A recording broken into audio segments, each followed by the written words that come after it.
Page 16, your suspicious activity monitoring. Again, I mentioned this before. It is the cornerstone of your entire program. So your examiners are going to be looking at your suspicious activity monitoring program, and they're going to be using that as a test to see if you are doing what you're supposed to be doing. Are you detecting unusual activity? Is that when you detect unusual activity, is that going up to, escalating to a proper alert that is managed appropriately? Is there a documented decision-making process when you go through and you would investigate an alert? Are you documenting that decision-making process? And then are you completing and filing SARs appropriately? And then finally, at the tail end of it, are you continuing to monitor? Are you looking for continuing activity? Things of those nature.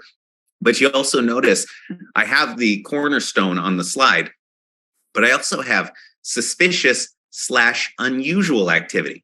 Because here's the thing, particularly when you are training the folks who are actually dealing with customers, maybe outside of the BSA department, keep them focused on looking for unusual activity. I can't tell you how many times when I go through and I detect suspicious activity and I go and I talk to the people who are on the front lines, they noticed that it was unusual and they thought, boy, that was kind of strange, but they didn't think it was suspicious. That's like a kind of an escalated thing. And they were like, yeah, it was unusual, but I don't know if I would have called that suspicious.